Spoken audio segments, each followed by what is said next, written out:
কার্ডটা হাতে নিয়ে মন থেকে ভালোবেসে বলো আই লাভ ইউ জান। এবার বলো কাল কখন দেখা করবা? তুমি যখন বলবে। তাহলে কাল 4টের সময় মেঘনা পার্কে চলে আসবে। ঠিক আছে। বস, সাথীকে তনতনকে খুঁজলাম, কোথাও খুঁজে পাওয়া যাচ্ছে না। ঠিক আছে তোরা দাঁড়া, আমরা এক্ষুনি ওর বাড়িতে যাবো। কি ব্যাপার? তোমরা কারা? বলার কারণে এভাবে বাড়িতে ঢুকে পড়ছো? আপনার মেয়ে কোথায়? এই বুড়ি ভালো ভালো বলছি, তোর মেয়ে কোথায় বলে দে, না হলে তোর এই অসুস্থ স্বামীকে। আমার স্বামীকে ছেড়ে দাও। আমি বলছি।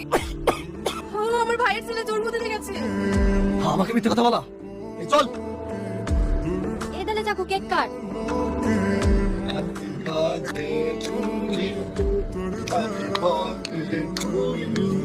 কি ব্যাপার তোমরা এখানে? আমার সঙ্গে বেইমানি করে এখানে বাচ্চা পালন করতে এসেছি। এই এখানে বাচ্চা কার রে? আবার এটা কি হয়েছে? খুব কেক খাওয়া স্বপ্ন তোর, খা।